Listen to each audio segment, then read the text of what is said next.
په یو لاس کې بوجۍ د ډیران په لور روان دی، دا خو هم د چا بچی دی، د دې زړه کې مې یو ارمان دی. په ډیران باندې تاویږي، پلاستیک پسې ګرځېږي، پلاستیک ورته پیدا شي، لږ مسکی شي، په خندا شي چې بوجۍ کړې ترېنه ډکه، وایي او مې کړله ګټه. وږي مور شي ورته یاده، وړه خور شي ورته یاده، د ډوډۍ غم ور په سر شي، بیا د کلو په لور ورشي. د دې کلي په کوڅو کې د دې اړ په سرو غرمو کې، په خیرن خیرن لاسونو په زړو پیوند جامو کې، د دیوال سوري تکینې خان صاحب ستا په دروازو کې. د دیوال سوري تکینې خان صاحب ستا په دروازو کې، خان صاحب ستا زوی ورته راشي، په غوسه ورته لګیا شي، دروازه کې زمونږ څه کې دلته بد کې او که ښه کې دا وایي وږی یم ګرانه، یو ډوډۍ راکړه روژانه، او وایي زر کوه پاسېږه، زه له دې ځایه ورکېږه، خیراتونه مونږ نه کوو، ښه کارونه مونږ نه کوو، خدای خبر چې د کم کوري څه خیرن او څومره توري. الله بیا وایه بیا وایه. خدای خبر چې د کم کوري څه خیرن او څومره توري، نه غیرت لري نه شرم، نه د خلکو په پیغوري، ډوډۍ بل چرته پیدا کړه، ته خو هسې خیرات غوري. د کباړ بوجۍ په شا شي، دا روان ترې بېنوا شي، سترګې ډکې شي له اوښکو، پاک الله ته په ژړا شي، ربه زه خو دې بنده یم، یو ګیله زړه ته راشي. بېوسۍ پورې مې خاندي، غریبۍ پورې مې خاندي، ماشومان مکتب نه راشي،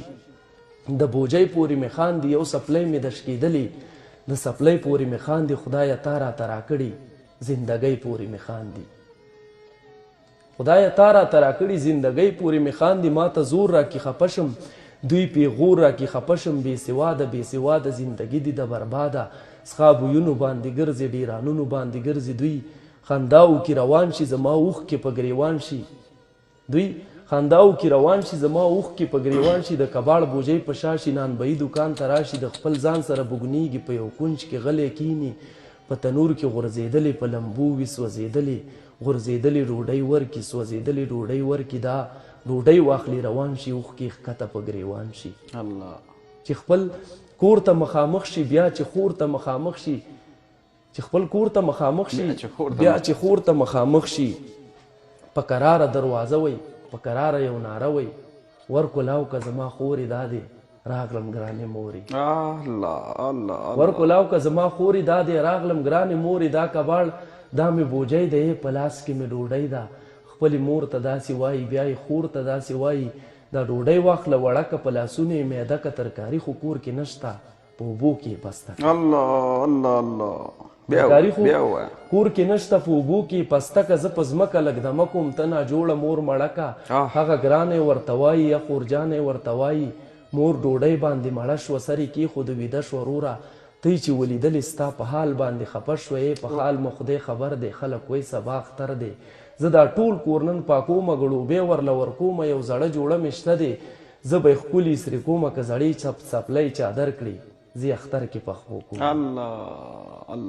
که زړې څپلی چادر کړي زه یې اختر کې پخبو کومه، دا وایي ښه ده په ما ګرانې اجازت راکړه خورجانې، دا کباړ بازار ته وړمه، د وایي مور ته راوړمه، ښه کالي تا ته راوړمه، زه بنګلي تا ته راوړمه.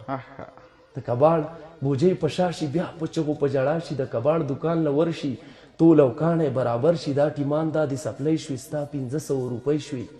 پریشان شي پریشان شي، دا پیسې واخلي روان شي، پریشان شي پریشان شي، دا پیسې واخلي روان شي، د وی پې مور ته یوسم، که بنګړي پې خور ته یوسم، خور مې وایي سبا اختر دی، د مورکۍ حال مې بتر دی، زه نو څومره بدقسمت یم، وړې خور ته ملامت یم. خوشحال صاحب زه نو څومره بدقسمت یم، وړې خور ته ملامت یم، د خپل ځان سره په شر شي، د ډاکټر دکان له ورشي، دا شربت دغه ګولۍ شوي، بس 1.5 مې روپۍ شوي، دا شربت دغه ګولۍ دي، ما سره همدا روپۍ دي، هغه زر دې پاتې کېږي، ستا په ما باندې حق کېږي، خامخا یې درته درکومه، ځم سبا یې درته درکومه. د وی واخلي روان شي، اوښکې ښکته په ګریوان شي، چې خپل کور ته مخامخ شي، بیا چې خور ته مخامخ شي، هغه ګرانې ورته وایي، خورجانې ورته وایي، په ما ګرانه مورکۍ مړه شوه، ای رورجانه مورکۍ مړه شوه.